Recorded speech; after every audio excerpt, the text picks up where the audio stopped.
안녕하셨습니까? 예. 우리가 올해는 미가 메시지를 나누고 있는데요. 지난달에는 어떤 제목으로 했는지 기억을 못하시죠? 1장 1절에서 7절까지 말씀이었습니다. 다른 건 기억 못해도 제목만이라도 제발 기억을 해 주십시오. 음행의 값은 다 불살라지며 라는 거죠. 음행의 값은 다 불살라지며, 화대라는 표현도 썼었죠. 그래서 물질을 최우선적으로 가치를 두고 살면서 모아진 그 물질은 결국에 다 없어진다 라고 하는 것이 지난번 메시지였고요. 오늘은 준마의 병거를 메울지어다 라는 제목으로 지난번 1장 1절 7절부터 이어지는 8절부터 16절까지 내용입니다. 여기는 세 가지 구조로 나눠지는데요. 8절부터 9절까지는 예언자의 애통, 예언자가 울고 있습니다. 애통하고 있습니다. 그리고 10절부터 15절은 11개의 성읍에 대한 성읍에 임할 재앙입니다. 11개의 성읍에 임할 재앙이에요. 11개의 성읍들이 일일이 언급이 되는데 그 의미를 우리가 오늘 좀 보도록 할 겁니다. 마지막 16절은 예루살렘의 애통입니다. 그러니까 예루살렘은 유다의 수도죠. 드디어 예루살렘이 망하게 된다라는 것을 선포하고 애통해하는 장면입니다. 그럼 먼저 1절과 1장 8절에서 9절까지 본문을 좀 잠깐 보겠습니다.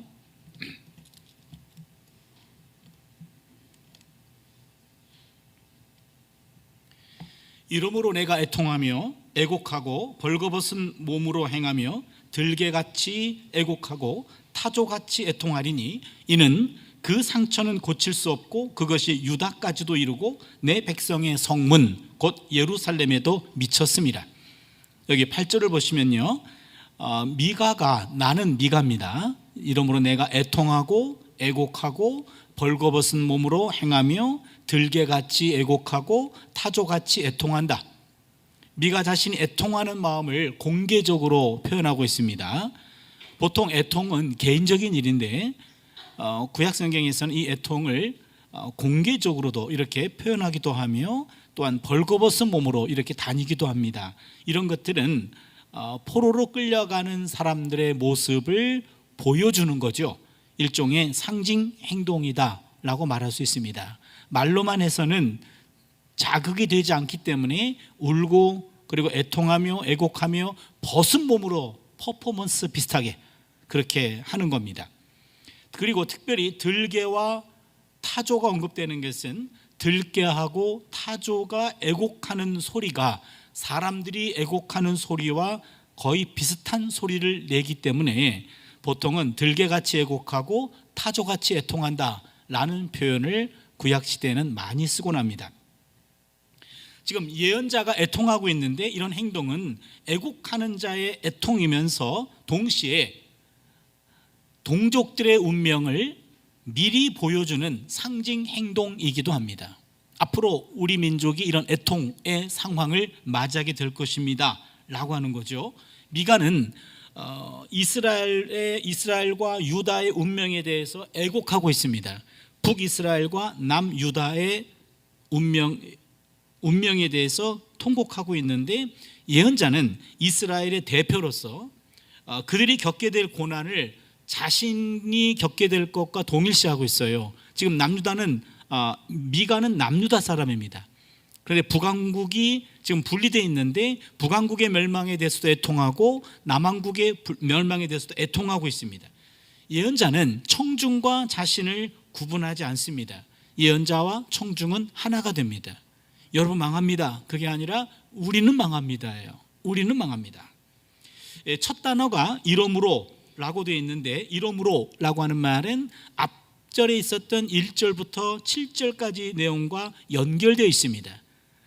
남유다 사람이 미가는 북왕국의 사마리아 멸망, 사마리아는 북왕국의 수도입니다. 북왕국의 사마리아가 멸망할 것을 내다보고 애통했던 것이 우리가 지난번에 봤던 본문이고요. 그런데 왜 남한국 사람이 북왕국의 멸망을 애도하고 있을까요?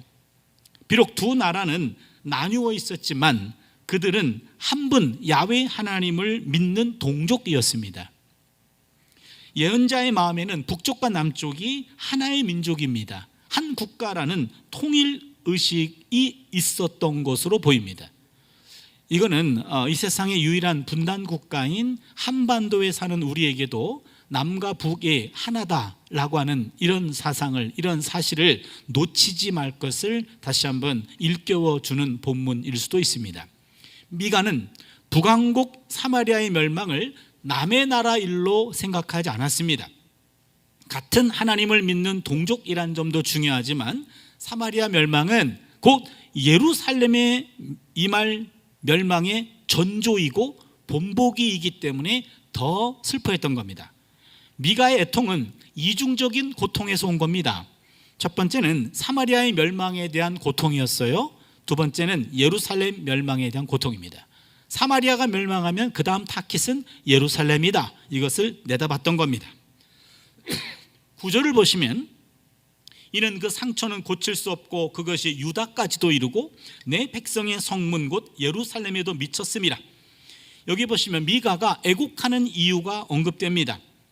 왜냐하면 고칠 수 없는 치명적인 상처가 유다에 임할 것이기 때문에 그렇습니다. 그 상처는 유다 나라의 심장인 예루살렘 성까지 이르게 됩니다. 예루살렘은 남유다의 수도입니다. 그러니까 예루살렘이 무너지면 유다는 무너지는 거죠. 이런 상황은 아마도 이스라엘 역사를 보면 주전 701년에 일어났던 사건을 말하는 것 같습니다. 아시리아의 사네립이라고 하는 왕이 있었는데 유다를 침공했던 사건입니다. 701년 사건은요, 여러분 성경을 꼼꼼히 읽어보시는 분은 구약을 읽을 때 주전 701년 히스기야 시대 때의 그 사건은 성경 여기저기 중요한 부분에 다 나옵니다. 그러니까 이 정도는 좀 알고 있는 분들이 성경을 조금 읽으시는 분들인데요. 그러면 열왕기하 18장 13절에서 16절 본문입니다. 히스기야 왕 제14년에 아수르 왕 사네립이 올라와서 유다 모든 견고한 성읍들을 쳐서 점령하며 유다 왕 히스기야가 라기스로 사람을 보내어 아수르 왕에게 이르러 내가 범죄하였나이다. 나를 떠나 돌아가소서. 왕인에게 지우는 것을 내가 당하리이다 하였더니 아수르 왕이 곧 은 300달란트와 금 30달란트를 정하여 유다 왕 히스기야에게 내게 한지라. 히스기야가 이에 야훼의 성전과 왕궁 곳간에 있는 은을 다 주었고 또 그때 유다 왕 히스기야가 야훼의 성전 문의 금과 자기가 모든 기둥에 입힌 금을 벗겨 모두 아수르 왕에게 주었더라. 이 사건이에요. 이게 아수르 사네립이 예루살렘을 유다를 침공했던 그런 사건이고요. 이 사건의 오늘 본문에 여러분 13절에 송이 성경 가지고 오셨으면 성경 잠깐 봐주세요. 거기에 히스기야 왕 제14년, 이게 주전 701년입니다. 아주 유명한 사건입니다. 주전 701년에 아수르 왕 사네립이 유다 성읍들을 쳐서 점령했습니다. 14절을 보시면 라기스를 체크해 주세요. 라기스, 굉장히 중요한 지명이고요. 요 라기스는 이따가 또 나올 텐데요. 내가 범죄하였나이다. 나를 떠나 돌아가소서. 라기스에서 백기를 드는 장면이 나오고요. 그리고 아수르 사네립 왕이 요구했던 모든 조공들을 다 받다 바치면서 그래서 굴복하는 사건이 주전 701년 사건입니다. 이런 사건이 사네립의 승전 비문에 보면요, 이게 그대로 기록되어 있습니다. 성경에 있는 기록과 거의 일치하고 있어요. 아수르 왕 나 대왕 사네립은 유다의 히스기야 왕을 세장 안에 가두었으며, 그런 표현이 나와요. 사네립의 승전 비문에. 그리고 유다의 성읍 46개를 내가 초토화시켰다, 그런 표현이 나옵니다. 이게 주전 701년에 일어났던 사건입니다. 그 사건이 이사야 1장 7절에서 8절에도 언급됩니다.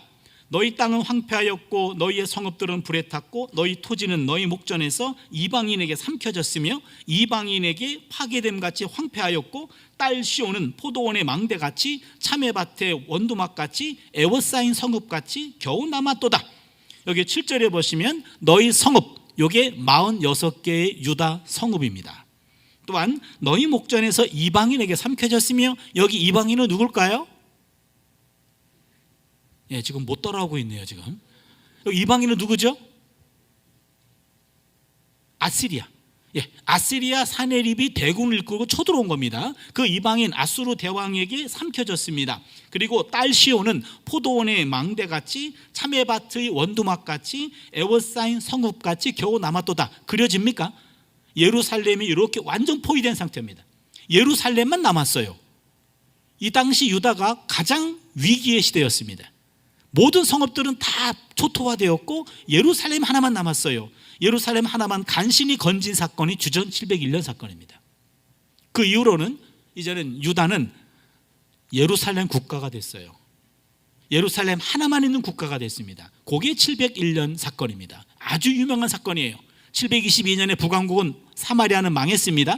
701년에 남유다도 실질적으로 망한 겁니다. 예루살렘만 간신히 건진 겁니다. 그때 일어난 사건입니다. 이제 10절 15절을 한번 보겠습니다. 가드에 알리지 말며 도무지 울지 말지어다. 베들레 아브라에게 티끌에 굴렸도다. 사빌 주민아 너는 벗은 몸에 수치를 무릅쓰고 나갈지어다. 사난 주민은 나오지 못하고 벳 에셀이 애곡하여 너희에게 의지할 곳이 없게 하리라. 마롯 주민이 근심 중에 복을 바라니 이는 재앙이 야훼께로 말미암아 예루살렘 성읍에 임함이라. 여러분 가드 동그라미 해주세요. 그 다음에 베들레아브라 동그라미 해주시고 11절에 사빌 동그라미, 사난 동그라미, 벳 에셀 동그라미, 12절에 마롯 동그라미 해주세요. 동그라미 몇 개 하셨죠? 셀 수가 없습니까? 몇 개죠? 6개입니다. 요 6도시가 나오고요. 그 다음에 13절부터 라기스 주민아 너는 준마의 병거를 메울지어다. 라기스는 딸 시온의 죄의 근본이니 이는 이스라엘의 허물이 내게서 보였습니다. 이러므로 너는 가드 모레셋에 작별하여 예물을 줄일지어다. 악십의 집들이 이스라엘 왕들을 속이리라. 마레사 주민아 내가 장차 너를 소유할 자로 내게 이르게 하리니 이스라엘의 영광이 아둘람까지 이를 것이라. 여러분 라기스 동그라미, 14절에 가드 모레셋 동그라미, 악십 동그라미, 마레사 동그라미, 아둘람 동그라미. 몇 개입니까? 5개죠. 그렇죠? 그래서 앞부분에 6도시가 나오고 뒷부분에 5도시가 나옵니다.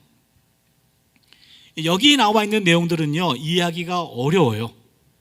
그래서요 미가 1장 10절로 16절까지만 가지고 이 본문을 풀이하는 것만 가지고 박사 논문이 몇 개가 나왔어요. 제가 미가를 전공했다 그랬잖아요. 제가 엄청 헤매니까 여기 미가 1장 10절부터 16절까지는 이건 아무도 해명을 못했기 때문에 너도 그거 하나 그냥 가설 제시하고 그냥 한국 가라 그랬어요. 그래서 제가 이 본문 가지고 학위 논문 할 뻔했습니다. 근데 안 하길 잘했습니다. 지금 봐도 모르겠습니다. 이 내용은요 누가 봐도 몰라요. 그러면 분위기만 파악할 겁니다. 분위기 파악.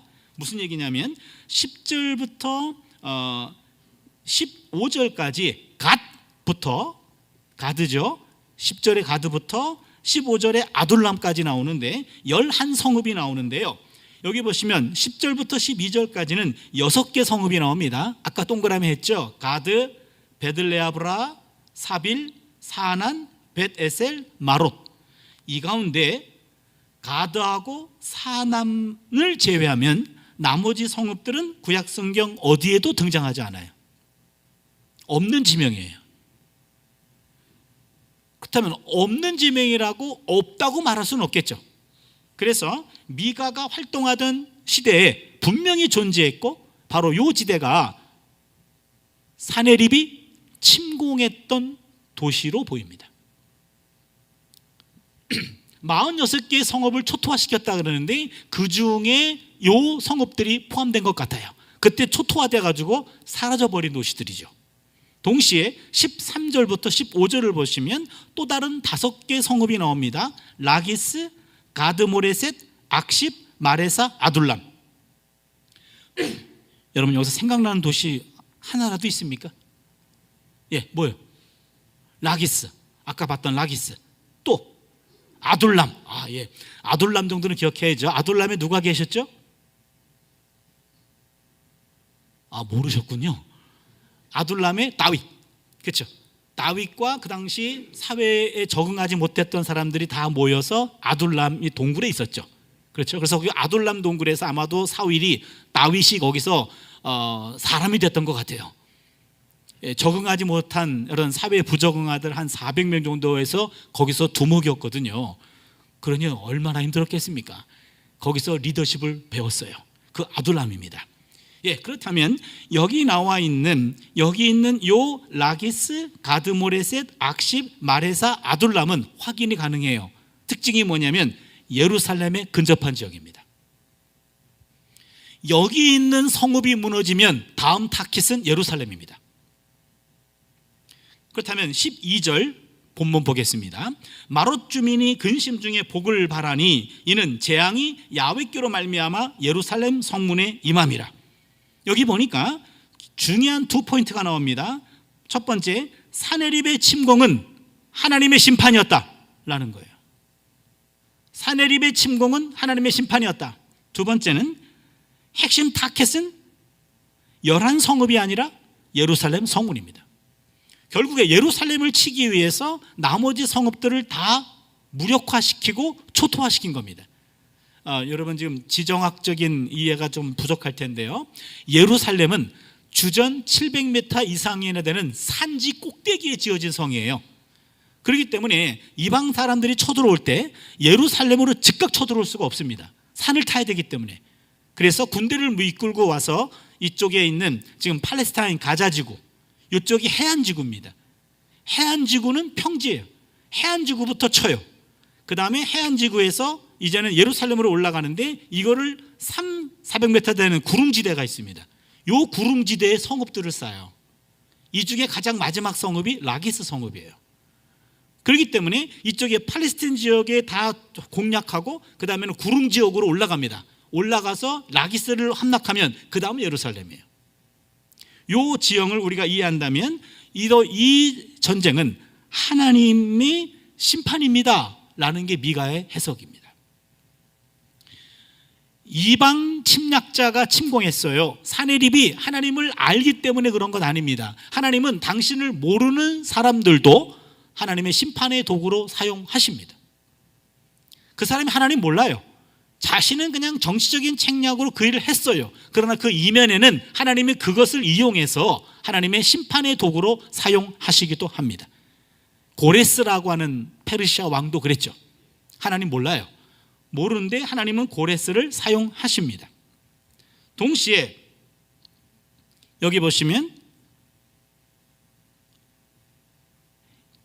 예루살렘 성문에 임하리니 라는 말이 나오죠. 이 임한다 라는 말이 히브리 말로 야라드예요. 야라드라는 말은 내려오다, 강림하다 그런 뜻입니다. 예루살렘 하나님의 심판이 예루살렘 성문에 강림하다. 이 단어는 미가 1장 3절에도 또 나옵니다. 야훼께서 그의 초소에서 나오시며 강림하사, 이게 야라드예요. 그러니까 하나님이 하늘 성전에서 땅에 강림하셨습니다. 그리고는 그 재앙이 야훼에게서 예루살렘 성문으로 강림한 거예요. 1장 3절과 그 다음에 오늘 본문 1장 12절은 여기서 임하다라는 말이 강림하다라는 독특한 단어가 두 군데 같이 쓰였습니다. 제가 점점 여러분에게 미안한 마음이 들어요.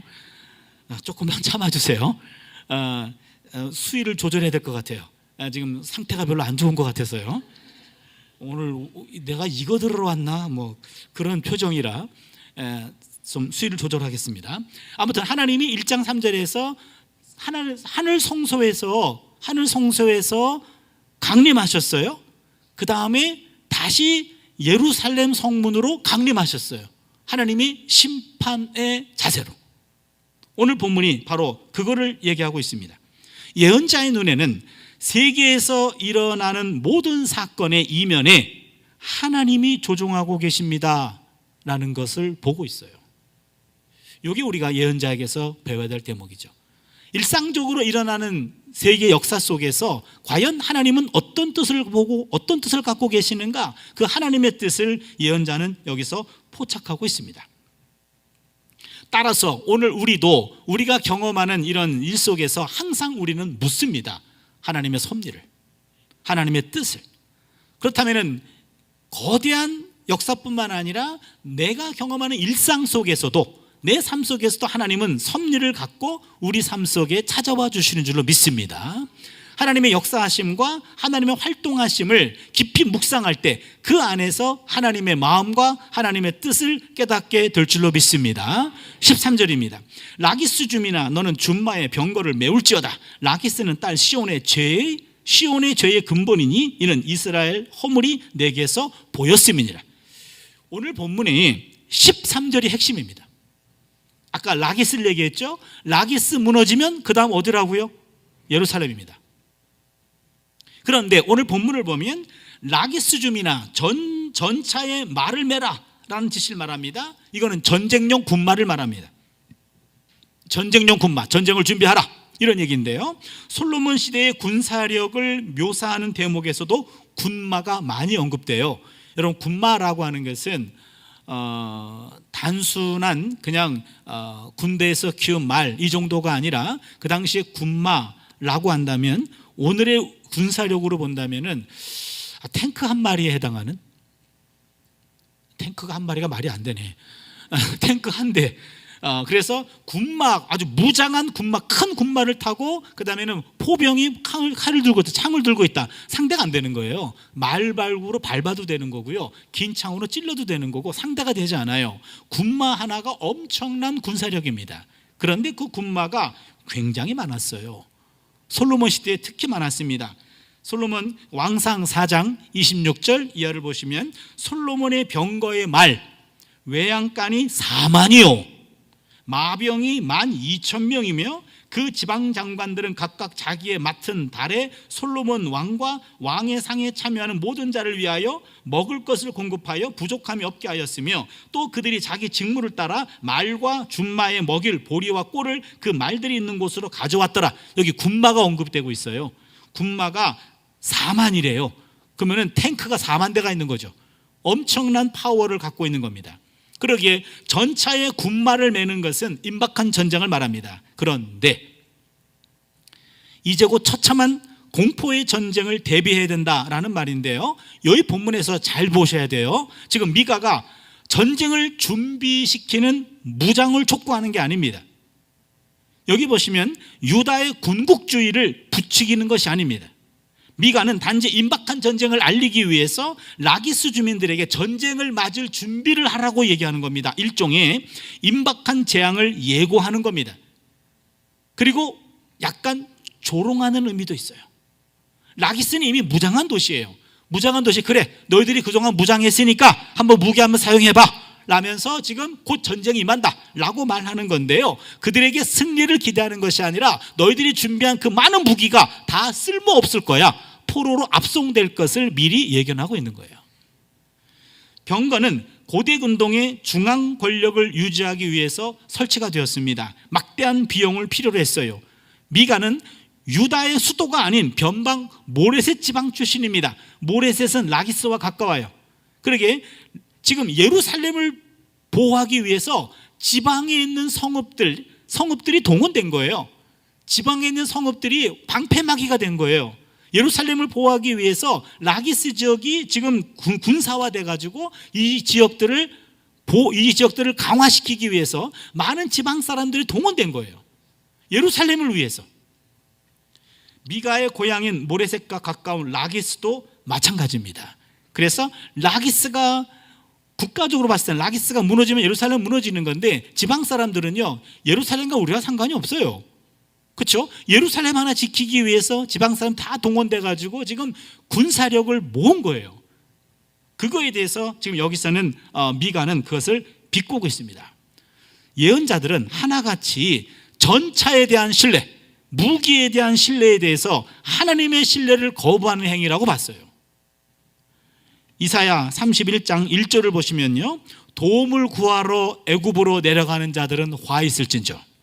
그들의 말을 의지하며 병거의 많음과 마병의 힘이 강함을 의지하고 이스라엘의 거룩하신 일을 앙모하지 아니하며 야훼를 구하지 아니하나니.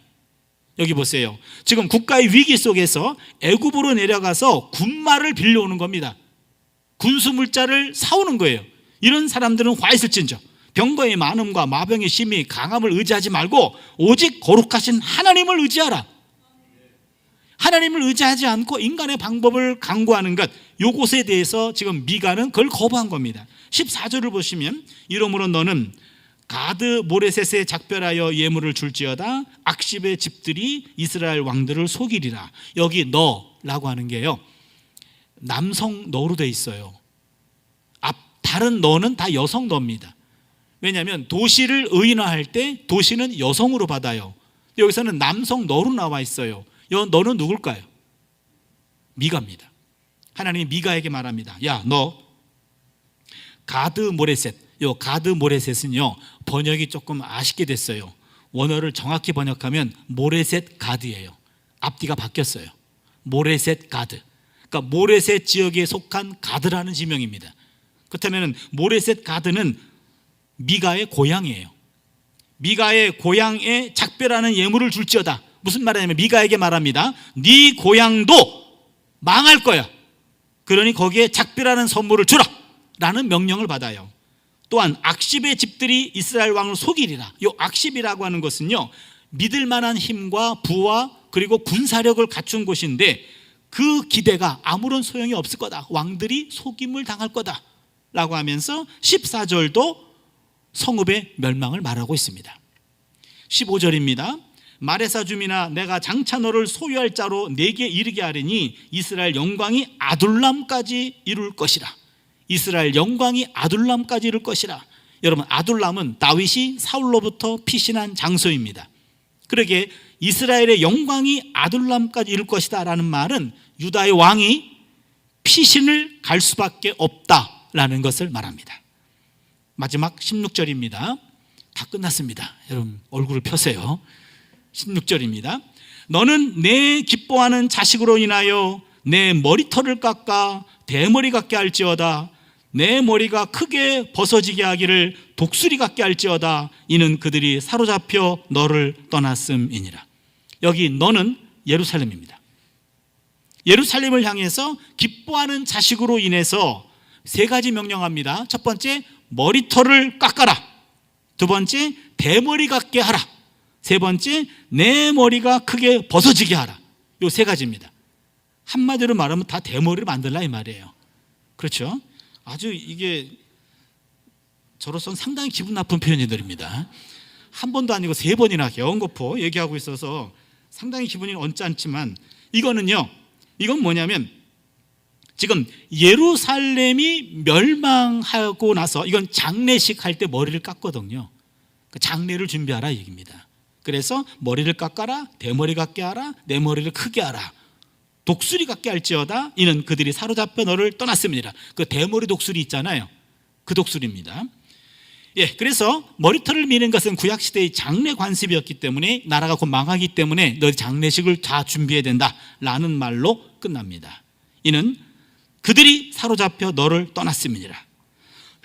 유다 백성, 예루살렘 백성들이 포로로 다 끌려갔기 때문에 너희들 그 죽은 목숨이어서 전쟁으로 많은 생명들을 잃었고 또한 포로로 끌려갔으니 장례식을 준비할지니라 라고 해서 끝납니다.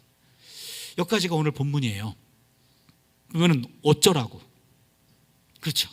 그게 문제입니다. 제가 본문은 잘 풀이할 수 있어요. 그런데 여기서 메시지를 찾아내는 게 이게 고민입니다. 그래서 예언서 설교를 잘 안 하는 것 같아요. 그래서 저한테 예언서 설교를 이 목사님이 강요하는 것 같아요. 어쩌라고요? 이 본문이 이 내용이에요. 여기서 우리는 두 가지 메시지를 좀 나눠보려고 합니다. 첫 번째는요, 비판을 해도 애정과 포용의 자세로 해야 합니다. 비판을 해도 애정과 포용의 자세로 해야 된다.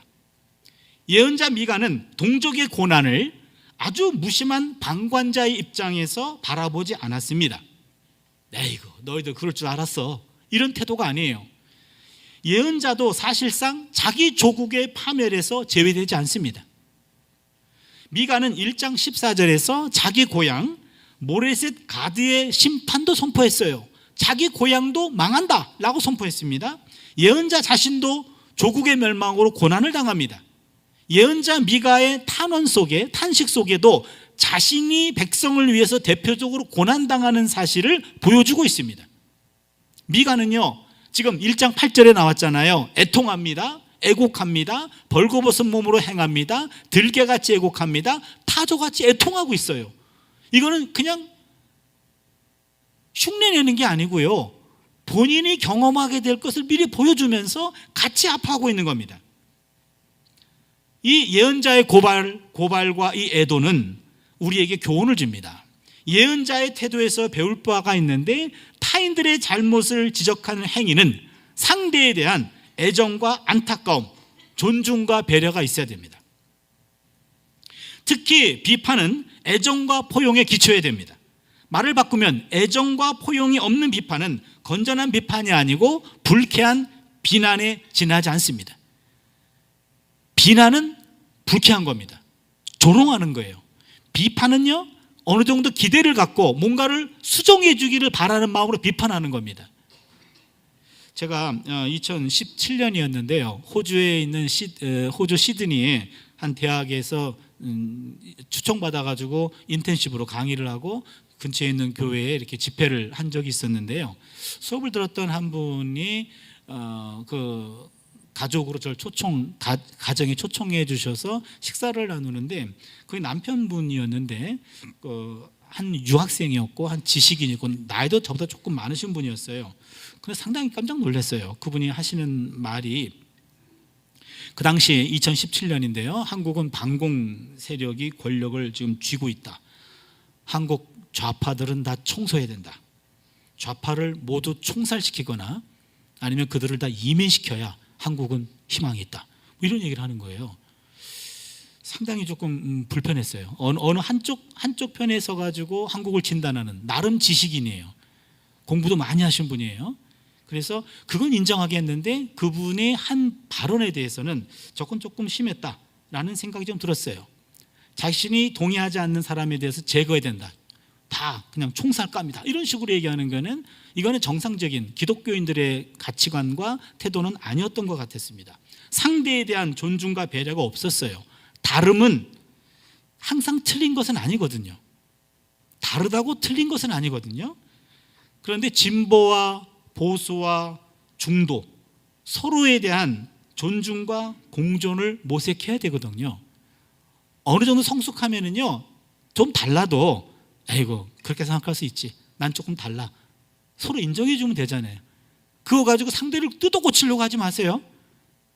관계가 뜯어집니다. 그러면요, 그들을 존중해 주는 거예요.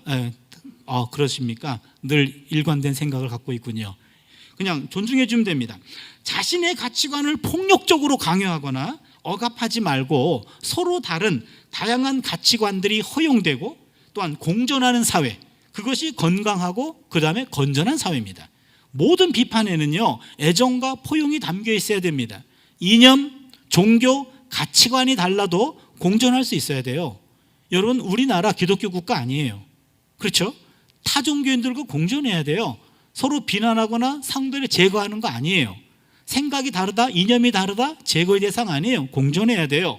가치관 달라요. 공존해야 돼요. 부부 사이도 가치관 달라요. 그렇다고 싸웁니까? 공존해야 돼요. 서로가 다른 것을 인정해 주는 것, 이게 중요합니다. 보수, 진보, 그리고 중도, 건전한 긴장관계 가운데 공존하는 사회가 건강한 사회예요. 적어도 교회는 정치를 논하는 것은 아니에요. 교회 안에 와서 정치를 논한다, 그건 적절한 것은 아닙니다. 교회는 사랑, 용서, 은혜, 포용, 평화, 정의, 이런 거를 말하는 것이지 여기서 정치를 논하는 자리는 아닙니다. 배제는 불행을 양산합니다. 포용은 행복을 보장합니다. 따로 하면 왕따가 되고요, 같이 하면 가치가 달라져요. 같이 할 때 가치가 달라져요. 상대가 생각이 다르다고 상대를 배제하지 말고요. 배제하면은요, 결국에 나만 남아요. 인생은 홀로 살 수 없습니다. 그래서 어떤 생각을 하든 어떤 태도를 취하든 그냥 같이 하면은 가치가 달라져요. 서로 늘 같이 하면서 서로의 가치를 발견하고 서로를 높여주고 서로를 격려하고 서로를 응원하는 그런 신앙 공동체가 될 수 있기를 바라고요. 여러분의 가정도 마찬가지고요. 또한 우리 개인의 태도도 마찬가지입니다. 나와 생각이 다른 사람과 대화할 수 있다, 존중할 수 있다, 그만큼 인격이 된 거예요. 그렇지만 생각이 다르면 공격한다, 비난한다, 그러면 그 사람은 인생이 좁아집니다. 이건 기독교 정신도 아니고 성숙한 태도도 아닙니다. 그러게 미가가 모레셋 가드에 대해서 비판하고 예루살렘을 망한다라고 말할 때 그는 냉소적으로 말하지 않았어요. 본인도 대상이에요. 애정과 포용과 안타까운 마음으로 조국을 향해, 고향을 향해 심판의 메시지를 선포했던 자세, 여기서 우리는 신앙인의 성숙한 자세를 배우게 되는 거죠. 두 번째입니다. 두 번째는 궁극주의가 아니라 신앙주의로 가야 됩니다. 궁극주의가 아니라 신앙주의로 간다. 이게 무슨 말이냐면, 미가가 1장에서요 사마리아와 예루살렘의 멸망 원인을 각각 얘기했습니다. 오늘 처음 오신 분들은 좀 모르실 텐데, 지난달에 이야기했던 사마리아의 멸망은 한마디로 말하면 우상숭배였습니다. 우상숭배. 그리고 사마리아의 멸망은 우상숭배였고 예루살렘의 멸망은 바로 궁극주의였습니다. 궁극주의. 무슨 말이냐면, 궁극주의라고 하는 것은 국가의 최고의 중심을 군사력에 두는 겁니다. 국가의 중심을 군사력에 의한 대외적 발전에 두고 전쟁과 준비를 위한, 그 전쟁 준비를 위한 정책이나 제도를 국민 생활 속에서 최상위에 두려는 이념, 그에 따른 정치 체제, 이게 궁극주의입니다. 아주 가장 대표적인 예가 북한입니다. 북한의 성군 정책, 군사를 가장 앞세운다. 이에 속한 것이 바로 북한의 성군 정책인데, 미가 1장 12절을 다시 봅니다. 라기스 주민아, 너는 준마의 병거를 메울지어다. 라기스는 딸 시온의 죄의 근본이니 이는 이스라엘의 허물이 내게서 보였습니다. 요 1장 12절이 포인트예요. 예루살렘의 멸망은 라기스의 강력한 요새와 병거를 군사적인 망상으로 보았던 겁니다. 라기스 성읍을 지켜야 나라를 지키는 건 맞아요. 그런데 라기스를 군사화했고 거기서 가장 강력한 요새와 병거와 군마들을 거기다가 다 장치를 했어요. 군사적인 무기와 군대만 강력하다면 국가가 안전하다라는 궁극주의를 미가는 망상이라고 얘기했던 겁니다. 이런 망상은 더 호전적이었던 북왕국 이스라엘의 특징이기도 했어요. 북왕국이 궁극주의를 취했단 말이에요. 그런데 북왕국이 722년에 멸망했습니다. 무기와 군대의 증강이 국가의 운명을 지켜주는 것이 아니다 라고 하는 것을 이스라엘 멸망이 분명히 보여줬습니다. 그런데 예루살렘도 그것을 벗어나지 못한 겁니다. 미가는 이러한 역사적 교훈을 무시하고 남유다의 라기스 요새와에만 전력 투구하는 국가의 군국주의 정책을 반대한 거예요. 군사력에만 의지하려는 정책은 국가 멸망을 초래한다는 겁니다. 궁극주의는 국가를 멸망으로 이끄는 패망의 선봉입니다. 예언자 미가에 따르면 하나님과 더불어 물질을 숭배하는 것, 이거 우상숭배죠. 이것 때문에 북왕국이 망했습니다. 또한 하나님보다 군사력을 더 신뢰하고 무력을 의지하는 것, 궁극주의입니다. 이 궁극주의, 병거를 의지하는 나라는 반드시 병거로 망하게 될 것이다. 이게 지금 예루살렘의 멸망의 원인이라고 미가는 보고 있는 거예요. 성경에 어디에도 이런 지적이 없습니다. 마태복음 26장 52절을 보시면 예수께서 네 칼을 도로 칼집에 꽂으라. 칼을 가진 자는 다 칼로 망하느니라. 예수님의 칼이 가장 강력한 칼입니다. 그러나 칼을 가진 자는 칼로 망한다. 무기를 가진 자는 무기로 망한다는 거죠. 신명기의 왕의 법에도 병마를 신뢰하지 말고 오직 야훼 하나님만을 신뢰해야 한다라는 것을 힘주어 강조하고 있습니다. 신명기 17장 16절인데, 그는 병마를 많이 두지 말 것이며, 그는 왕을 말합니다. 병마를 많이 얻으려고 그 백성을 애굽으로 돌아가게 하지 말 것이니 이는 야훼께서 너희에게 이르시기를 너희가 이후에는 그 길로 다시 돌아가지 말 것이라 하였습니다. 병마 의지하지 말라라고 성경은 끊임없이 얘기합니다. 북한의 성군 정책도 군국주의의 일환입니다. 이에 대응하기 위해서 남한에도 핵무기를 들여와야 한다라는 주장도 또 하나의 군국주의적 대응입니다. 평화를 유지하기 위한 어느 정도의 군사적 무장은 필요합니다. 하지만 군사적 무장만이 궁극적인 해결책은 아닙니다. 적절한 군사적 무장과 더불어 더욱 중요한 것은 하나님 나라 가치관을 따라 신앙적으로 무장하는 겁니다. 하나님에 대한 바른 신앙과 삶이 동반되어야 진정한 평화가 이루어지는 겁니다. 미가는 오늘 그걸 말합니다. 미가는 예루살렘 지도자들에게 군사적 무장에만 힘쓸 것이 아니라 야훼 하나님의 뜻을 구하자, 오직 하나님을 진정으로 예배하자, 오직 하나님 한 분만을 제대로 섬길 것을 간접적으로 촉구하며 이 점을 경고하고 있는 거예요. 적어도 하나님의 사람들만이라도 깨어서 이 땅을 향한 하나님의 뜻을 구하며 이를 실현하려고 노력했으면 좋겠습니다. 하나님을 섬기는 것은 다른 게 아닙니다. 하나님을 아는 거예요. 하나님을 안다. 하나님을 아는 것은 하나님이 기뻐하는 일을 행하는 겁니다. 이런 면에 있어서 미가의 영향을 받았던 예레미야의 요 마지막 말씀이 오늘 우리에게 주는 마지막 메시지로 보여요. 예레미야 9장 23절 24절입니다. 야훼께서 이와 같이 말씀하시되 지혜로운 자는 그의 지혜를 자랑하지 말라, 용사는 그의 용맹을 자랑하지 말라, 부자는 그의 부함을 자랑하지 말라. 자랑하는 자는 이것으로 자랑할지니 곧 명철하여 나를 아는 것과 하나님을 아는 것입니다. 나 야훼는 사랑과 정의와 공의를 땅에 행하는 자인 줄 깨닫는 것이라. 나는 이 일을 기뻐하노라. 야훼의 말씀이니라. 여기 보시면 하나님의 진정으로 원하는 것은 우리의 인간의 지혜도 아닙니다. 용맹도 아닙니다. 부함도 아닙니다. 정말 나를 아는 것, 그건 딴 게 아니고 사랑과 정의와 공의를 이 땅에 행하는 거예요. 사랑과 정의와 공의를 이 땅에 행하는 겁니다. 내가 속한 가정에서, 내가 속한 교회에서, 내가 속한 직장에서 사랑과 정의와 공의, 이것들을 행하는 것이 하나님을 아는 거라는 거죠. 이것들을 행하는 것이 하나님이 기뻐하는 일입니다. 이 땅의 평화는 군사적 무기가 지켜주는 것이 아닙니다. 우리 한 사람 한 사람이 하나님이 기뻐하는 사랑과 정의와 공의로 신앙적으로 무장될 때 이 땅에 평화가 튼실하게 뿌리를 내리게 될 줄로 믿습니다. 아무리 강력한 무기를 갖고 있어도 무기를 사용하고 있는 사람이에요.